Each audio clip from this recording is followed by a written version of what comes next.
No te desconectes. En breve, Divina Justicia.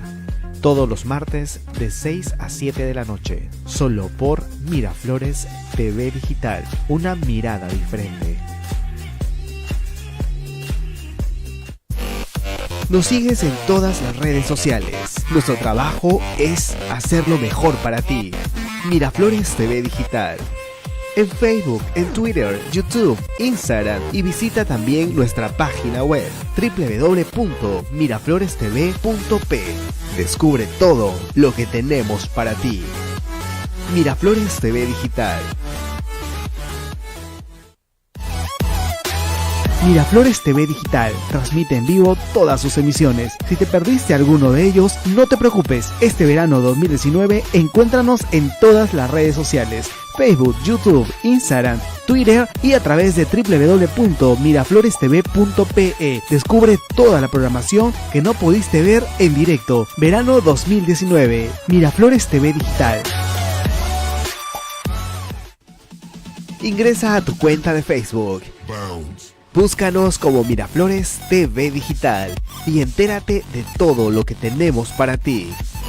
Programas variados, conductores altamente profesionales, muchos premios.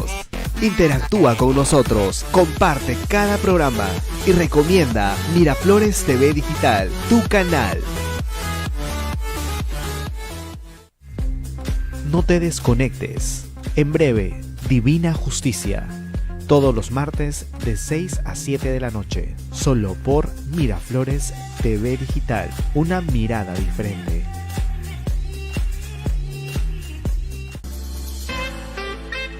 ¿Y tú qué vas a escuchar y ver este verano 2019? Yo, Miraflores TV Digital, porque es una plataforma para toda la familia, con los contenidos más variados que puedes encontrar, desde política, noticias, salud, belleza, esoterismo, deportes, economía, marketing, viajes y mucho más. Este verano 2019 recomienda Miraflores TV Digital. Comparte, darle like, síguela en todas sus páginas oficiales como Miraflores TV Digital. Verano 2019, 84 años, junto a ti.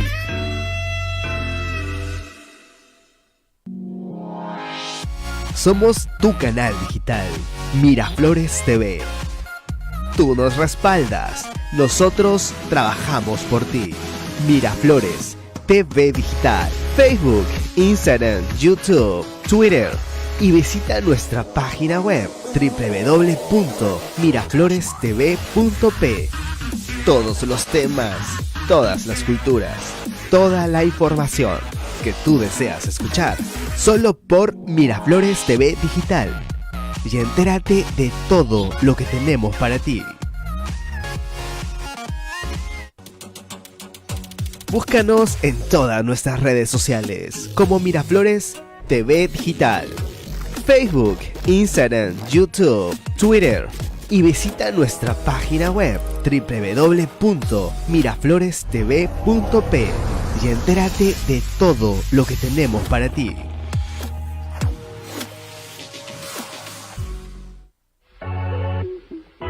Escúchanos en todos lados, a cualquier hora. Descubre todos nuestros programas a través de nuestra cuenta oficial Miraflores TV Digital en Facebook, Instagram, Twitter, YouTube y a través de miraflorestv.pe. Verano 2019, Miraflores TV Digital.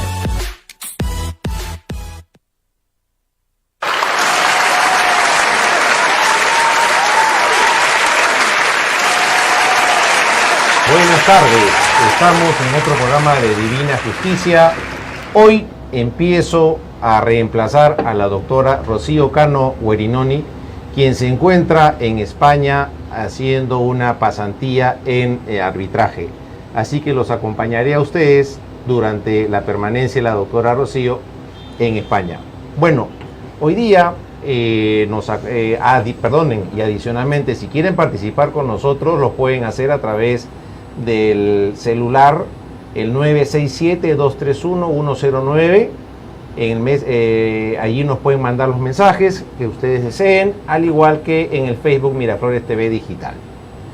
Hoy día nos acompaña el señor Emilio Noguerol Uceda, Él es estudiante de Derecho del último ciclo de la Universidad de Lima, con quien vamos a tener hoy una amena conversación respecto de qué piensan los universitarios, qué piensa la juventud del Perú de la viabilidad que tienen ustedes al terminar ya la universidad, el trabajo, cómo ustedes perciben la calle, estas marchas que se van dando y que está llena de muchachos. Emilio, bienvenido a tu presentación respectiva. Muchas gracias, Jorge, encantado de estar acá en Radio Miraflores TV Digital, muy honrado de esta invitación.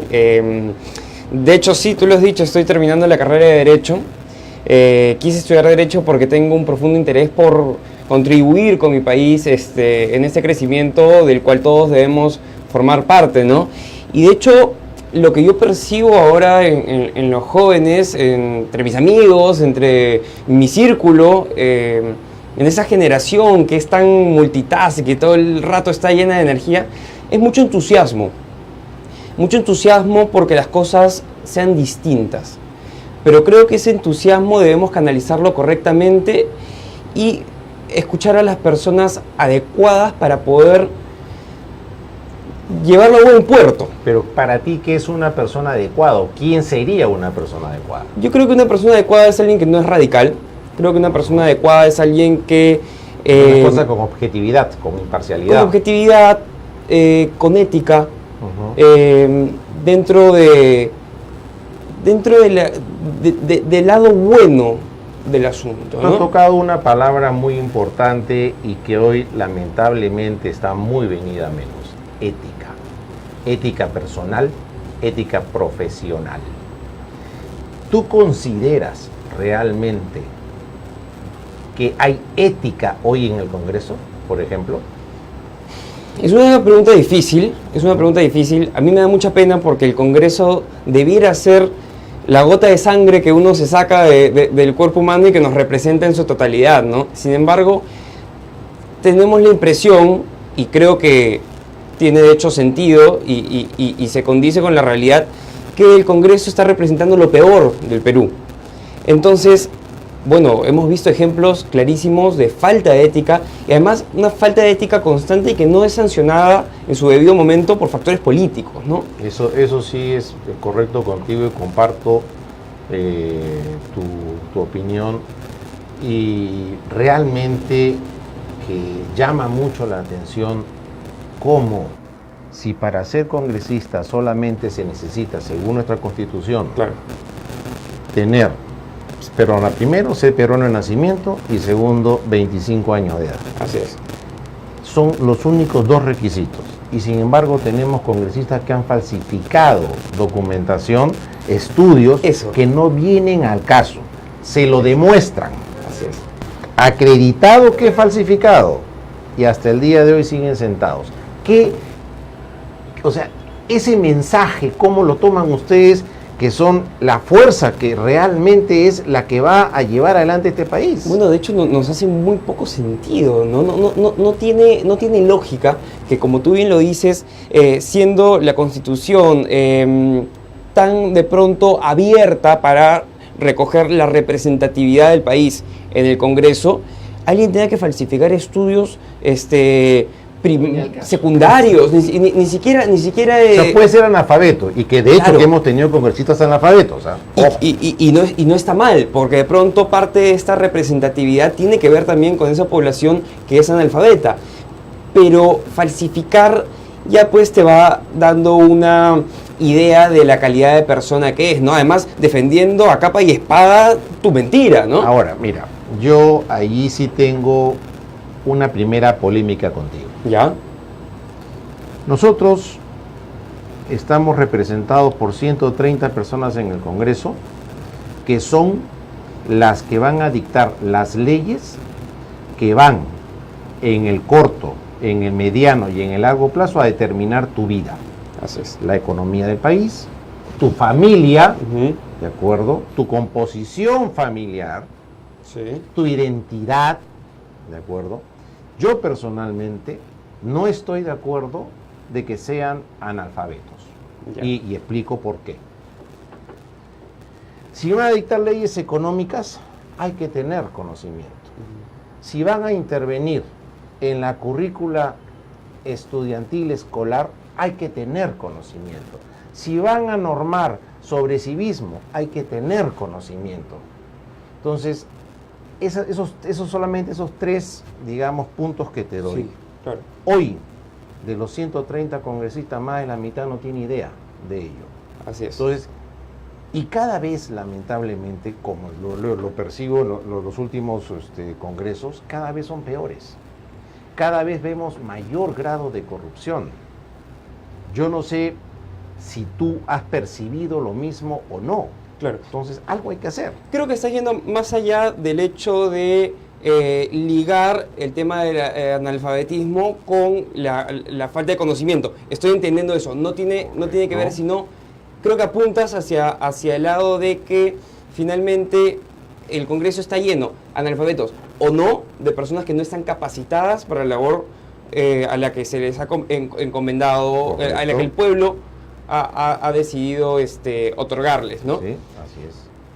Porque, digamos, siendo analfabeto, podrías tener otro tipo de conocimientos que no tengan, de pronto, que ser discriminados y que podrían ser recogidos, como por ejemplo poblaciones nativas, poblaciones, comunidades andinas, que no necesariamente tienen que tener pues un manejo fluido del castellano, sino que el hecho mismo de que estén ahí genera un tema de inclusión con la población y de sentirnos un solo país, ¿no?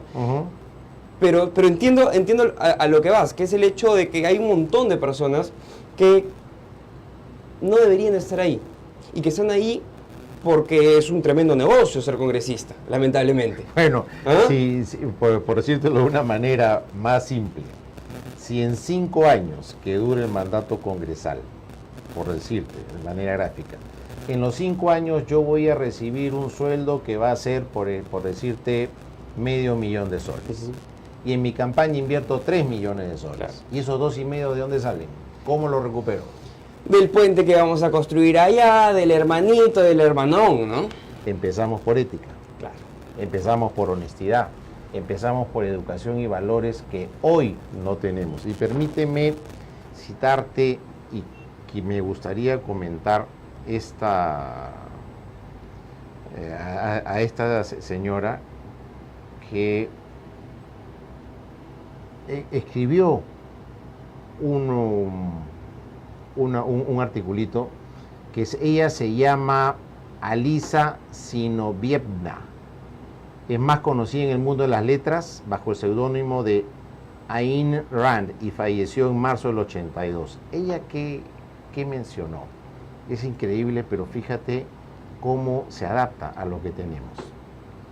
Cuando adviertas que para producir necesitas obtener autorización de quienes no producen nada, cuando compruebes que el dinero fluye hacia quienes no trafican con bienes sino con favores, cuando percibas que muchos se hacen ricos por el soborno y por influencias más que por su trabajo, y que las leyes no te protegen contra ellos, sino por el contrario, son ellos los que están protegidos contra ti. Cuando descubras que la corrupción es recompensada, cosa que lo vemos, carajo, y la honradez se convierte en un autosacrificio, entonces, escucha bien, podrás afirmar sin temor a equivocarte que tu sociedad está condenada.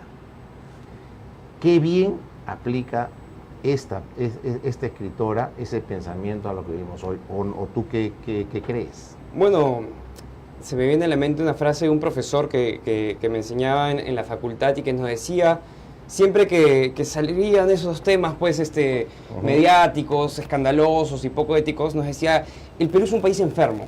Váyanse a estudiar al extranjero, váyanse de acá, mi hija ya se fue a otro país, ustedes tienen que hacerla en otro lado y olvídense del Perú. Y creo que ese ha sido el problema. La generación de mis padres fue una generación, o es una generación, que ha sido duramente golpeada por una inestabilidad política tremenda. Entonces, tienen este resentimiento de ¿para qué voy a trabajar por mi país si puedo trabajar para mi familia, para mí mismo y para los míos y vivir contento con eso? No tengo esa vocación de servicio por el país. Y eso mismo yo considero, y lo he conversado con muchos amigos, incluso con profesores, que eso es lo que ha terminado generando que las plazas que debieron ocupar los grandes profesionales, las personas correctas, las personas con moral, con principios, terminaron ocupándose por personas que han entrado al sector público a enriquecerse y a sacar provecho para ellos mismos. Es que eso lamentablemente, créeme, se ve sí como un botín. Así es. O sea, cuando uno piensa, voy a trabajar en el Estado, caramba, esta es mi oportunidad de meter el zarpazo. Así es. ¿Por qué? Porque lamentablemente nunca ha sido castigado. Y muchas veces vemos la famosa frase que acuñó un político mexicano: robar está bien siempre que haga obras. Y eso fue su eslogan de campaña en México. Entonces, ¿qué es lo que percibimos aquí? Robar está bien. Y eso ya quebró cualquier institucionalidad. O sea, definitivamente criticar es fácil. Y yo no quiero que esta hora que conversemos sea crítica, sino qué podemos aportar nosotros para empezar a cambiar esta situación, revertir esta situación. Porque con un país así, como lo vemos, dices, bueno, qué fácil es criticar, qué fácil es finalmente, como tú dices, me voy y a la de Dios que se quede nuestro querido Perú. Pero no, o sea, hay que empezar ya a producir ese cambio. Hay que empezar ya, como tú bien dices, no a ir con odio.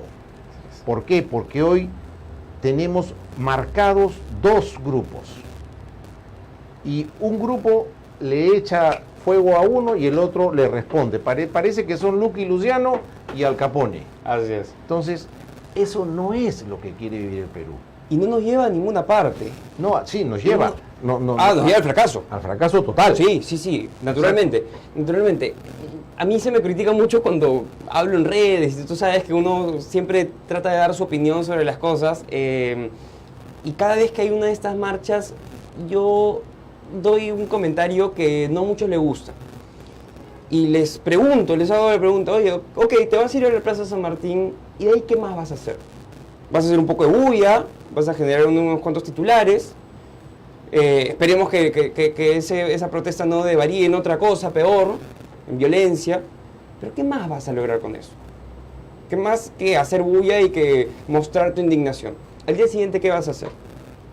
Es una gran pregunta, porque finalmente esta gente que sale a protestar de un lado o de otro, siento yo, porque no veo tangibles ideas o propuestas de cambio que propongan. Es que eso es muy importante. Lo que vivimos hoy, al menos generacionalmente, yo estoy más avanzado que tú. De mi generación, que ya estamos realmente de salida, porque yo estoy frisando ya casi los 60, tú recién estás entrando, llegando a los 30. Sí, 22, entonces, de hecho. A su madre. Podría ser mi hijo. Entonces, es ¿qué le vamos a dejar a ustedes? Sí, claro. O sea, de lo que yo veo, lamentablemente, no le estamos dejando realmente un buen panorama. Sí. Y ustedes que lo están tomando, lo que a mí no me gustaría es que caigan en esa misma vorágine. O sea, hay que rescatar principios, hay que rescatar valores, hay que rescatar ética, porque aquí tenemos la del peruano: yo soy el más vivo, yo soy no puedo decir en público la palabrita, pero ya te imaginarás cuál. O sea, tenemos una línea en la carretera y sin embargo yo me voy por la auxiliar porque soy el más vivo. Claro. Y paro todo. Pero lo que no entienden, que esa viveza causa accidentes, causa mayores demoras y definitivamente causa en los demás también malestar. Así es. Y es un tema de que no hay, claro, el famoso enforcement, ¿no? La fiscalización del Estado. El Estado es un Estado ausente y quiere estar presente en todas partes, pero finalmente no está presente en ninguna, sino simplemente en los titulares. y a la vez está esta idea de la lógica del vivo, ¿no? De yo quiero llegar antes que tú, y parte de un principio egoísta, de no tener muy clara esta idea o este concepto de que vivimos en sociedad, somos una comunidad de personas. Una persona se cae en la vereda y tú tienes el deber de recogerla y ayudarla. Esto no pasa, esto ya no pasa. Totalmente Ahora, de acuerdo contigo. Por otro lado, y para no ponernos súper negativos, encuentro también un montón de iniciativas muy lindas, sociales. Por ejemplo, Enseña Perú, ¿no? Que es un grupo de chicos que se van a poblaciones vulnerables a enseñarles a los niños y a dar horas de su tiempo, de la profesión de la que sean, movimientos sociales como ese. Yacua, por ejemplo, un movimiento que es una marca de agua que las utilidades las invierte en construir pozos de agua potable en comunidades que no tienen agua potable, pero que sin embargo tienen agua subterránea que puede servir para hidratarlos. Y son gente muy joven que está haciendo esas cosas. Sí, conozco, ahora que viene a la mente, a un grupo muy de avanzada para mí, que me quito el sombrero. Ellos están trabajando en Talara. ¿Ya? EcoSven creo que es, que ayudan a los pescadores, ven el tema de medio ambiente, están rescatando bosque. O sea, sí hay esas iniciativas. Sí, son focos. Exactamente. Focos que se empiezan a aprender. Yo este año me he propuesto junto a un amigo, que es un muy amigo cercano del colegio, que hemos estudiado juntos en el colegio, y ahora, bueno, yo me desarrollo en el ambiente del derecho, él en el de las finanzas, y nos sentamos un día a conversar y decíamos, oye, ¿a dónde estamos yendo? ¿Qué estamos haciendo? Vamos a trabajar un montón para enriquecernos nosotros mismos, y vamos a seguir viviendo en medio de un desierto, una ciudad caótica, en la que todo funciona mal y en la que vivimos quejándonos. No, hay que hacer algo. Entonces, vamos a empezar este año un movimiento que es un tanque de ideas, que más allá de generar debate y generar crítica, tenemos que empezar a generar soluciones. Exacto, porque lo más sencillo es criticar. Así es. Como tú bien dices, salgo a marchar, saco una pancarta, grito y al día siguiente me olvidé del tema y estoy en otra. Por ejemplo, ahora ya me dio risa a raíz de la desgracia, y realmente me solidarizo con nuestros hermanos de San Juan de Miraflores, claro. Con la tremenda inundación que han tenido. Ya salieron los posts contra el alcalde Jorge Muñoz. Jorge Muñoz, innecesarios. ¿Qué tiene que ver? Pero tú te das cuenta cómo está esto. O sea, está polarizado totalmente. Sí. Y aquí no hay bueno ni malo. Y vamos a lo que tú dices. Hay que hacer iniciativas y ser proactivos, no prodestructivos. Así es. Porque criticar por criticar... Es un deporte nacional, además, ¿eh? Y tenemos que luchar contra eso porque no nos lleva, pues, a nada. O como tú dices, nos lleva al fracaso, finalmente. Y no somos objetivos. Así es. Ahora, ustedes que están empezando, y como tú bien dices, son pequeños focos aislados. En tu opinión, ¿cómo podrían unirse esos focos para que sea una gran ciudad iluminada? Bueno, las redes sociales tienen ventajas y desventajas, pero entre las ventajas hace que nos podamos enterar mucho más rápido, inmediatamente, y nos podemos conectar entre nosotros. Entonces, de hecho, nosotros que estamos comenzando con este movimiento y con este tanque de ideas, las redes sociales nos ayudan a poder tener muy de cerca y ponerle un ojo a las iniciativas que ya funcionan acá y que nos interesa replicar, ¿no? O que nos interesa mejorar o consultarles para incorporar ideas.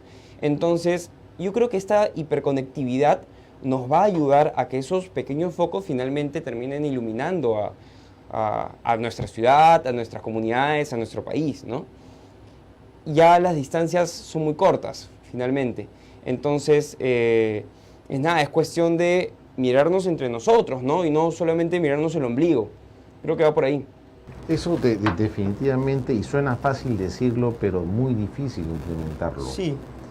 Y sobre todo, como yo veo hoy en las escuelas, por ejemplo, yendo un poco también retrocediendo a una generación menor a la tuya, que están creciendo sin identidad. están creciendo sin conocer lo elemental del civismo. Les han hecho perder el tema de género. Yo no había escuchado y me sorprendió muchísimo, hoy en el colegio ya no es todas y todos, sino es todes. Bueno, es un tema muy delicado, muy delicado. ¿Cómo lo ven ustedes? Que genera... Ahí sí te voy a decir que no somos ustedes, sino estamos muy divididos todos. O sea, yo me considero una persona conservadora, yo soy católico, hermano de sacerdote, tengo una idea muy clara sobre el asunto, soy muy tolerante también. Hay que ser objetivos. Soy un demócrata en ese aspecto, pero sí siento que ya las cosas se van saliendo de su cauce natural. ¿Pero por qué? ¿Por qué crees tú que eso se va dando? O sea, ¿qué crees tú que hay para que eso se dé? ¿A quién beneficia? Porque todo eso tiene que beneficiar a alguien, si no, no se daría. Hay grupos de interés, ¿no? Hay grupos de interés que se mueven muy bien, que saben cómo hacer las cosas, que saben cómo hacer campañas mediáticas, que saben cómo apuntalar exactamente sus objetivos, que lo han ido logrando y han ganado mucho terreno, pero que sin embargo siguen siendo minorías. Y eso es algo que tenemos que tener muy en claro. El Perú es un país católico, un país creyente. Si no es católico, hay mucho cristiano, hay mucho evangélico. Y no podemos ser ajenos a la realidad. Y la realidad es que tenemos una serie de principios de los cuales no podemos divorciarnos de un día para otro. Y eso es democracia. Democracia es el poder, querrámoslo o no, de las mayorías. Y no de las minorías que hacen más bulla, ¿no? Entonces, es un tema polémico, como te digo, pero creo que se debe hablar de esto. Porque si no se habla de esto, como te digo, esas minorías que hablan más fuerte terminan pareciendo que son más, ¿no? Y que tienen absoluta razón. Sí. O sea, finalmente es quien maneja información tiene poder. Así es. O sea, eso es elemental y hoy si tú manejas información, obviamente vas a estar mucho mejor informado y vas a ser, entre comillas, como se dice, el tuerto en el país de los ciegos. Claro. Y hay una parcialización tremenda en los medios de comunicación, hay que decirlo. ¿Cómo ves tú eso? Es evidente. Ahora, claro, tenemos una ventaja que es que finalmente lo que podemos hacer es simplemente no dejas de leer el periódico amarillo o dejas de leer el periódico rosado y empiezas a leer el periódico digital de tus amigos que sabes que piensan más o menos como tú, ¿no? O sea, tú has tocado un punto que es realmente para mí neurálgico. Si tú tienes a los medios parcializados, ¿qué podemos esperar? O sea, si yo voy a ver un noticiero y ese noticiero está interesado en llevar información hacia un lado y destrozar al otro, ¿qué podemos esperar? O sea, ¿en quién creer? Yo creo que la solución es impartir, expandir la idea de tener un espíritu crítico de las cosas. No todo lo que nos dicen lo tenemos que creer. Y todo lo que nos dicen debemos analizarlo y decir, oye, ¿está bien o está mal? ¿Estoy de acuerdo o no estoy de acuerdo? Eso pasa mucho cuando tú recibes información y simplemente la rebotas sin analizarla. No, eso del fake news es tremendo. Y terminas creyéndola. ¿Por qué? Porque me la pasó mi pata, me la pasó mi amigo y yo creo en él. Es un fenómeno global, además, ¿no? Sí, pero es muy irresponsable ese tema. Sí, claro. Porque como tú mencionábamos antes de empezar, no hay la presunción de inocencia. O sea, ya eres culpable desde el momento en que la prensa te dijo eres culpable. O sea, ¿para qué vamos a un juicio? Ya no hace falta. Claro, y mientras unos pasan caleta, como se dice, ¿no? En el argot popular, pues, pero pasas. Eso de la presunción de la inocencia, lo conversamos antes de cámara, para mí es algo que es terrible. Es terrible cómo se empiezan a desnaturalizar las instituciones jurídicas que han durado años de años y que deben prevalecer, porque, o sea, la Constitución, nuestra Carta Magna, que es la cúspide del triángulo normativo nacional. Yo estoy totalmente de acuerdo contigo y mira, yo, ojo, no soy político, pero sí me pareció realmente, personalmente, un exceso la prisión que le han dado a la señora Fujimori. Definitivamente. Han destruido una familia. Ahora, es decirte, te voy a tener 3 años detenida y después en esos 3 años veré si eres inocente o eres culpable. Imaginemos que resultó inocente. ¿Quién le devuelve a esa familia esos 3 años? Ay. O sea, por eso digo, ya se ha calentado demasiado el tema. Ahora, de otro lado, se la ganó a pulso. Lamentablemente nuestra querida señora Fujimori se la ganó a pulso porque hizo exactamente todo lo que tenía que hacer para ganarse el odio. De hecho, de que se han hecho las cosas mal, eso está indudable. clarísimo, es indudable. Indudable. De que no se ha actuado como se ha debido actuar dentro del manejo de un partido político, también es indudable. Pero yo te pregunto, ¿eso es partido político? El nivel de gente que representa ese partido político en el Congreso, un mamani, Claro. por favor, otra que falsifica los certificados de estudios, el otro que también no sé qué tantas cosas han hecho, decir que tenemos el robapoco, el mataperro, la robacable, el comepollo, o sea... Es un partido político a los Frankenstein, ¿no? Como compuesto por piezas extrañas que no terminan por no funcionar bien. Pero ojo, no es una organización criminal. No, estoy de acuerdo Claro. contigo. Eso estoy totalmente de acuerdo y eso contigo. la gente no lo entiende, porque estamos acostumbrados pues a la idea Disney, ¿no? Bueno o malo, Exacto. la bruja y la princesa. Y no es todo así. A mí me pasa mucho y claro, no es para nada popular o fácil de digerir cuando uno habla de temas técnicos, jurídicos, pero yo nunca he sido partidario del fujimorismo. Siento que el fujimorismo destruyó la institucionalidad del país, rompió con el orden democrático y es pues una locura seguir creyendo o seguir viendo que el fujimorismo tiene Ahora, de pronto seguidores. Pero, sí tiene seguidores, perdóname. claro, los tiene. No, pero no voy a los seguidores fujimoristas, sino tiene seguidores en el gobierno de Toledo, tiene seguidores en el gobierno de Alan. O sea, los gobiernos que se sucedieron cuando vieron que era fácil hacerlo, Claro. lo implementaron. Es verdad. Dejémonos de tonterías. Es verdad, O es sea, verdad. Hoy tenemos una política totalmente amoral, Así es. totalmente fuera de toda ética y todo concepto social, donde no importa el ciudadano, lo que importa es cada quien.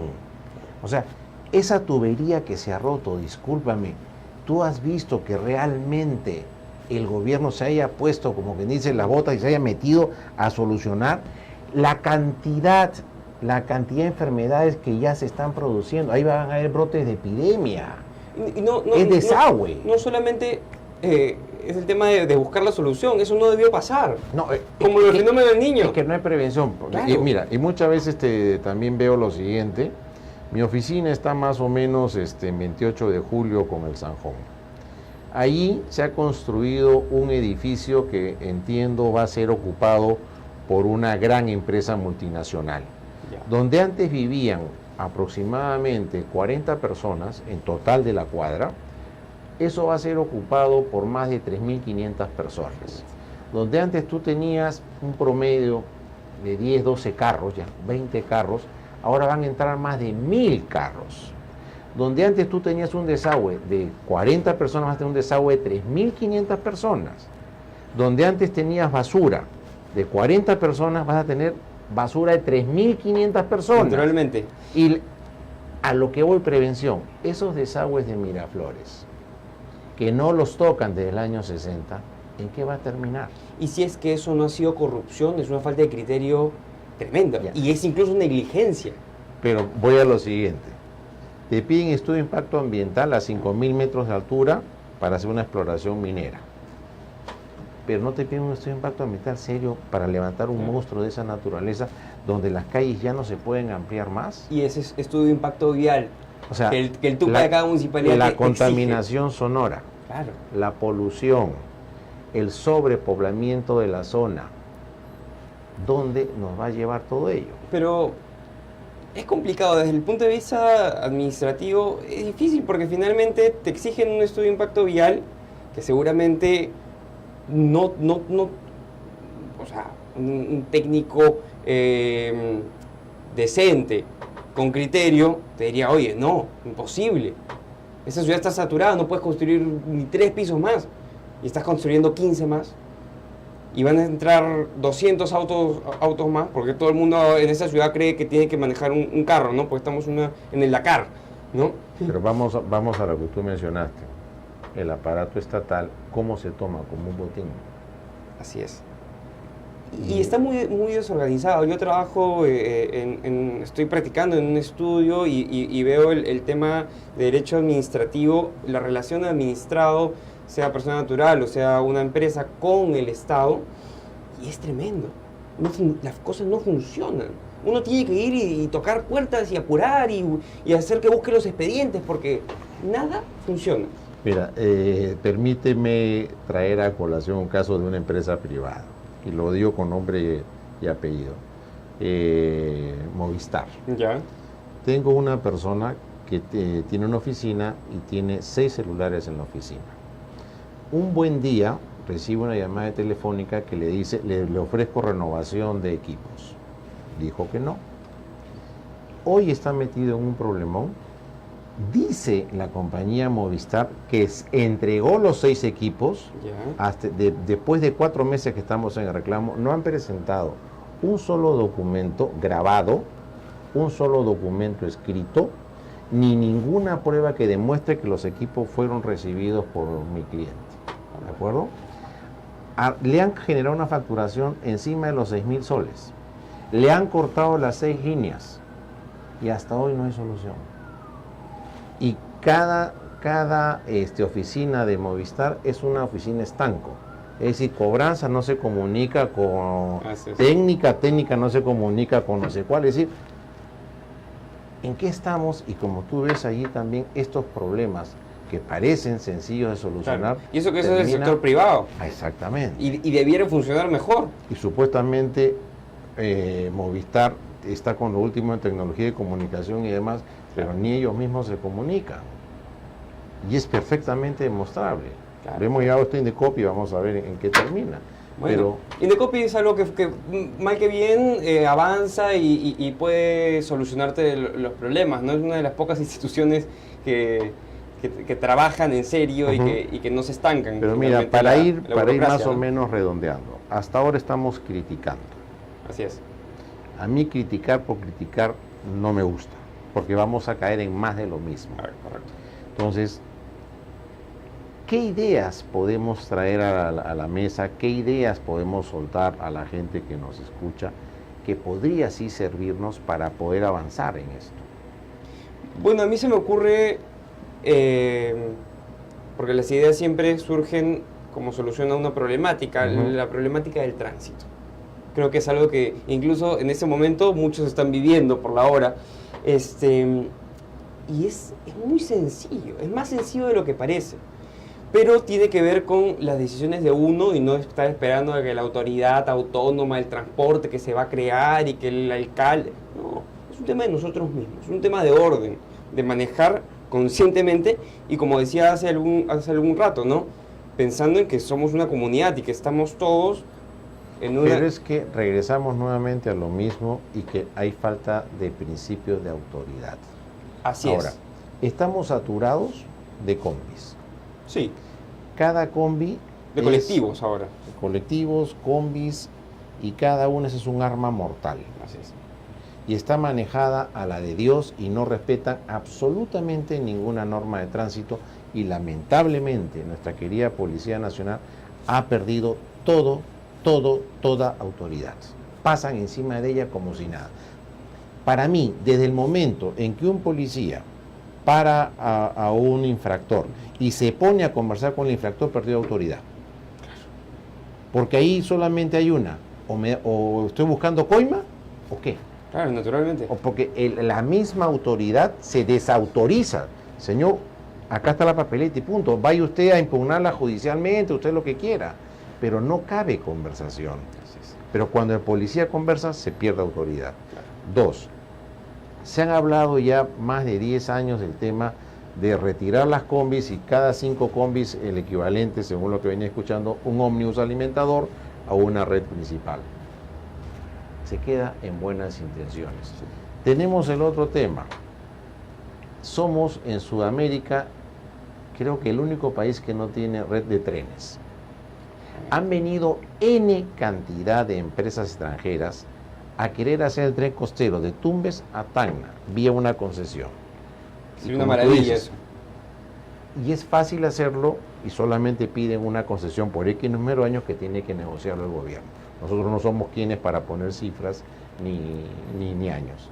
Pero la lógica, ¿qué te dice? Que produce trabajo, produce nuevos polos de desarrollo, alivia las carreteras, reduce la muerte por accidente de tránsito, acelera la comunicación, evita contaminación. Genera oportunidades. Exactamente. Ahora, pero sabemos también que vienen los grandes lobbies de las empresas transportistas, tanto de pasajeros como de carga, que hacen su cuota para que esto no se dé.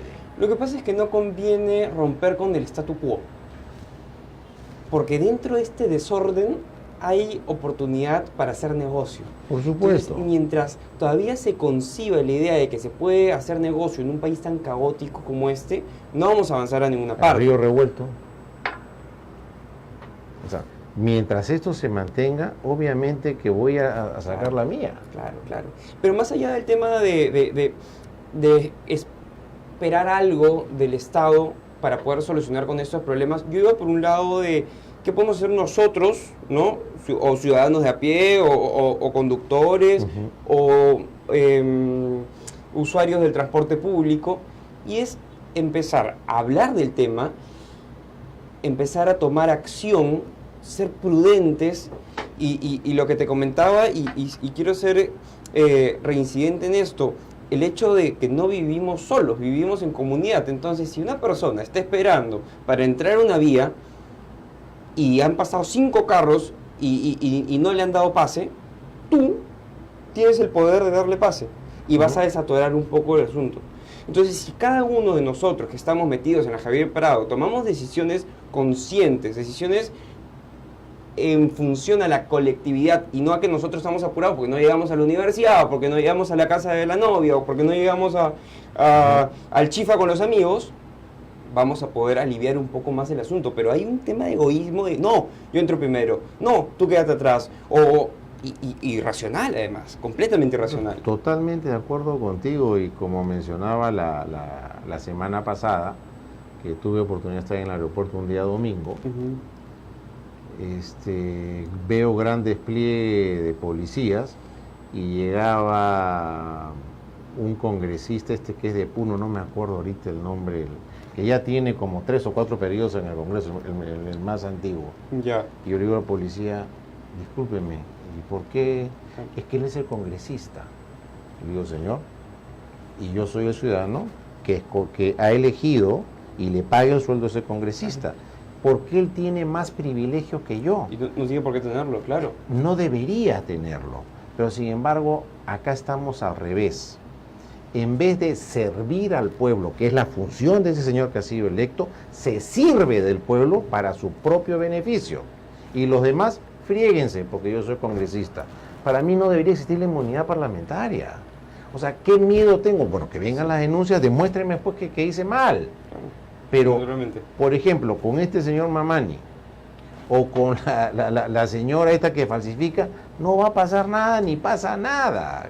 Y eso es un pésimo ejemplo, porque si en la cúpula de la sociedad, donde están quienes detentan el poder, no hay castigo y existe impunidad, abajo puede pasar cualquier cosa, ¿no? Es Sodoma y Gomorra abajo, o sea, ya que pase todo, porque si arriba, donde están los reflectores y donde las cosas pasan y donde se decide el futuro del país, no pasa nada si es que uno hace las cosas mal.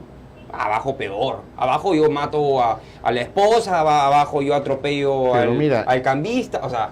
Y otro tema también que tenemos, la degradación que se va dando, y lamentablemente vapuleó a mi querido Congreso de la República, es que la calidad de los asesores que se tiene en el Congreso es peor a la de los propios congresistas. Cuando un congresista debería de rodearse de gente que sepa más que él para que lo ayude. Pero aquí, el mediocre nunca se rodea pues de mediocres, se rodea de peor gente que él. Peor gente, porque dicen que más vale ser cabeza de ratón que cola de león, ¿no? Así es. Entonces, es una realidad increíble, increíble. Y vuelvo al tema de educación, que para mí es ahí donde parte todo y donde debería de poner nuestro gobierno mayor interés y realmente invertir en ello, en educación. Cada vez hay menor presupuesto, cada vez se deja a libre albedrío la educación y no vamos a llegar a despegar sin educación. Un país educado, un país culto, es un país poderosísimo, donde no lo para nadie. Yo no concibo, y lo mantengo y lo reitero, que un libro de lectura, de mediana lectura, ni siquiera de una lectura especializada, no te hablo de un libro de medicina ni de derecho, sino de una novela simple y sencilla, te cueste casi el 10% un sueldo mínimo. ¿Quién va a comprar un libro de lectura y va a dejar de comer para leer? Serían muy pocos. Acá deberíamos invertir en ello. Lo otro que te decía, si hoy en los nidos, en los colegios primarios, ya está prohibido decir mujer y varón, porque dice que ya es discriminatorio, donde ya no digo ni todas ni todos, sino digo todes, donde ya no le digo alumna ni alumno, sino alumnado. Entonces ya empezamos ahí a matar a ese chico que es el futuro y va creciendo sin identidad, y adicionalmente no le enseñamos educación cívica, no le enseñamos valores, no le enseñamos ética, no le enseñamos los principios básicos para que él se forme como ciudadano. Y yo también respeto, soy católico, ya no hay religión. No, es una ofensa. Por favor, o sea, ¿a dónde nos lleva esto? Mira, y aunque suene tonto y sonso, en mi generación nos criaron con una sandalia, con una correa, y nadie nació traumado, ni denunciamos a la Defensoría del Pueblo a nuestros padres, y hemos crecido de manera sana y correcta. O sea, no podemos quitarle hoy a nuestros padres la posibilidad de educarnos. Es interesante y uno se pregunta, ¿no? Si es que con toda esa energía con la que estos grupos de interés presionan para que... Mira la cámara, ¿Ah? Que mires a la cámara. Acá. Si con esa energía yo decía, ¿no? Que los grupos, los grupos de interés presionan para cambiar, no sé, pues la currícula. Si con esa misma energía que para cambiar la palabra y el que no diga abogados, sino abogades, si con esa misma energía se pusiesen a trabajar por dar mejor contenido de lectura crítica, por dar un mejor contenido de matemática, por dar mejor contenido de razonamiento verbal, de razonamiento matemático, de ciencia, de tecnología, no nos pararía nadie. Esa energía deben canalizarla en cosas un poco más relevantes, no en discusiones bizantinas que solamente hacen sentir a unos cuantos un poco más cómodos. Pero, ojo, no es una discusión bizantina. Lo que están generando es casualmente eliminar la discusión, la sociedad, eliminar la sociedad, eliminar al ser humano. Ojo, y eso es peligrosísimo. Cuando tú le quitas a una persona su identidad, ¿dónde está esa persona? La anula, pues, ¿no? La anula por completo. Sí. Y es lo que se está buscando hoy, y lamentablemente el gobierno está pasando eso por agua tibia. Y a mí me preocupa el pensamiento único, ¿no? Es que no puede ser. Uno tiene que ser además muy políticamente correcto, no puede decir nada. Conversaba con unos amigos comediantes, no pueden hacer chistes pero ni de verduras, porque ya se ofenden los veganos, por ejemplo.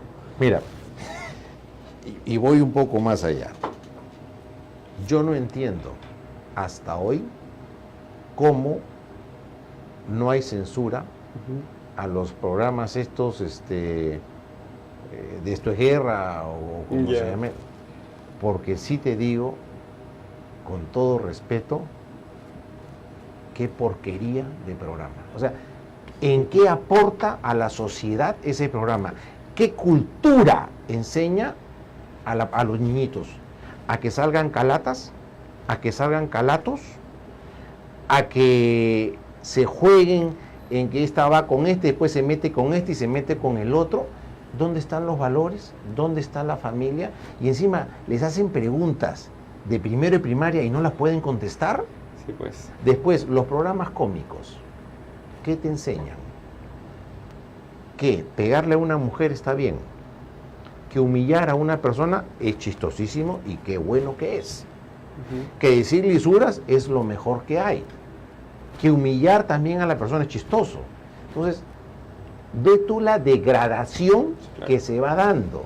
Y por otro lado, en ningún programa del mediodía, que se pueda llamar programa del mediodía, puede faltar un hombre disfrazado de mujer, puede disfrazar uno que no está definido ni para uno ni para otro lado, y con esto no quiero atacar a nadie. Claro, entiendo. ¿De acuerdo? Pero, ¿dónde están esos valores? Sí, de hecho, parte por un lado de la autorregulación, ¿no? Los mismos canales deberían saber cuáles son sus límites. Pero es que eso vende. Sí, pero es interesante lo del rating.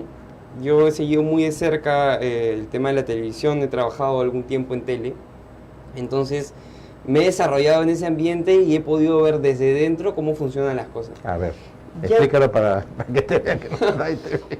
El rating, finalmente, lo que era el rating hace 5 años ya no lo es ahora. ¿Por qué? Porque tenemos una penetración de más del 70% de internet en el país. Entonces la gente ya empieza a ver otro tipo de contenidos mejores, de mayor calidad, y por un precio incluso hasta menor y con una mejor calidad además audiovisual, ¿no? Entonces los ratings han caído tremendamente. El año pasado, el anteaño, el 2017, la pauta publicitaria en televisión cayó un 12% y en radio cayó un 8%. ¿Qué quiere decir eso? Que hay un movimiento, una migración de gente en cuanto a contenido que consume. Entonces, es curioso porque los canales de televisión ya no saben qué más hacer. Y claro, en ese desorden, porque obviamente están desesperados por un tema de recaudar dinero, terminan haciendo cosas que no son las adecuadas. Pero, como te digo, viéndolo desde un punto de vista un poco más positivo, eso va a morir muy pronto. Pero muy pronto. Yo creo que no tan pronto. ¿Por qué?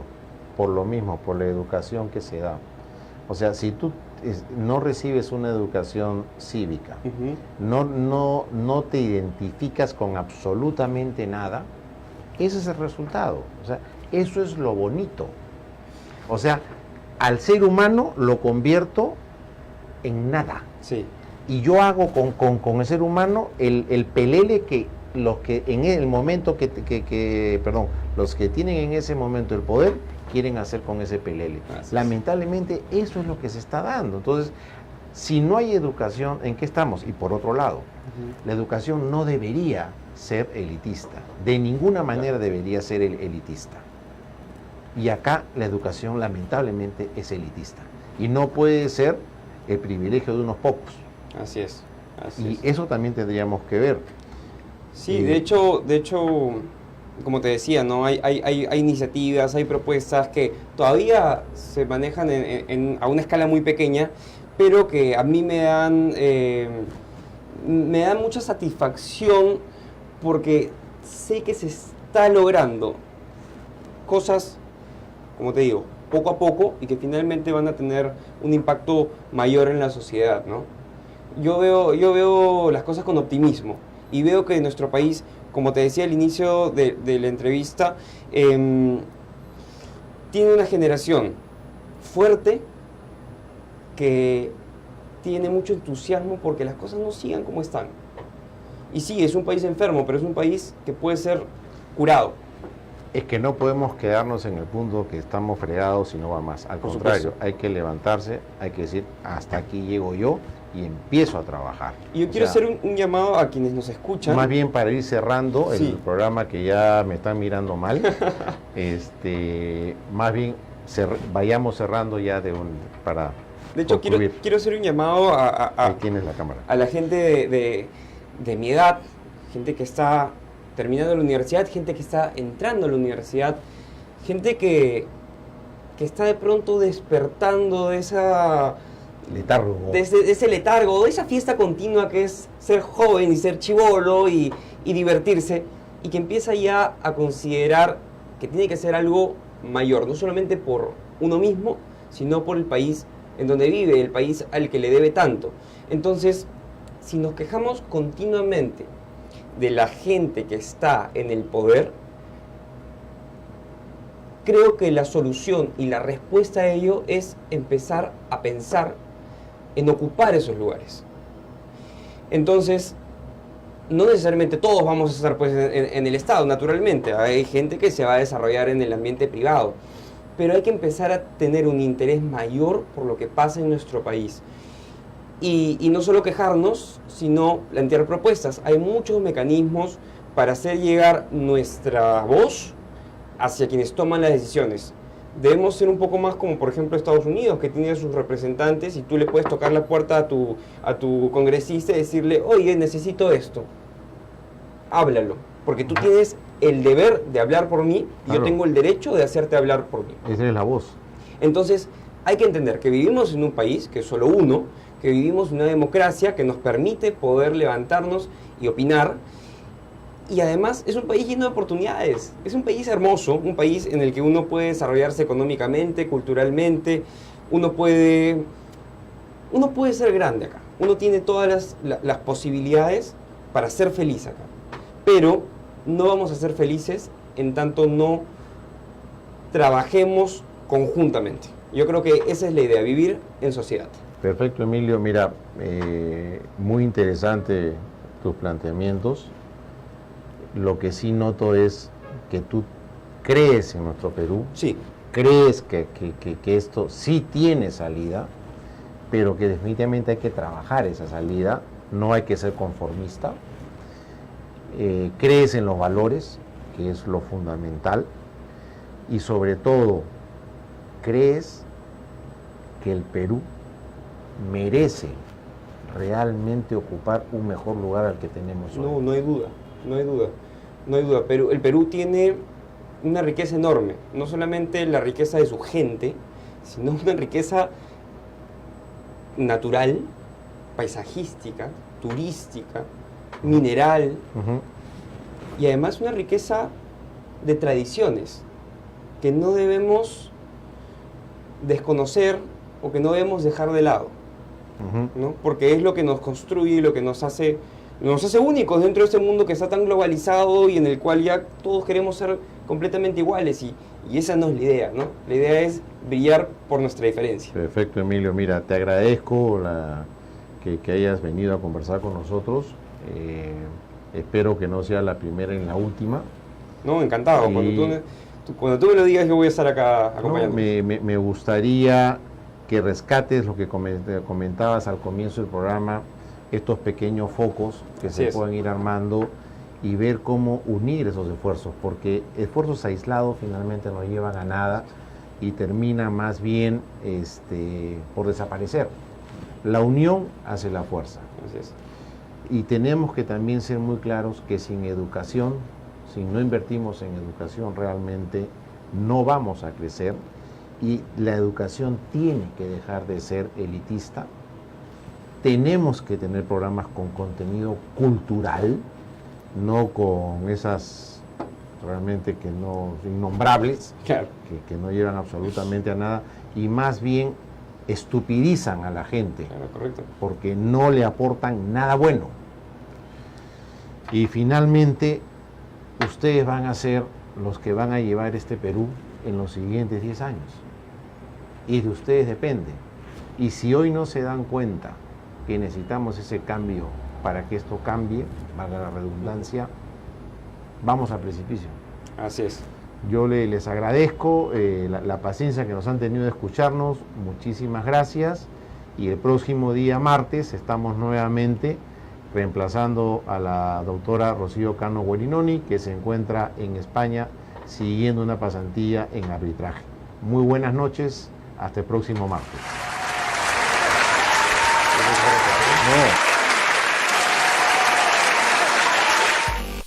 Nos sigues en todas las redes sociales. Nuestro trabajo es hacerlo mejor para ti. Miraflores TV Digital. En Facebook, en Twitter, YouTube, Instagram y visita también nuestra página web www.miraflorestv.p. Descubre todo lo que tenemos para ti.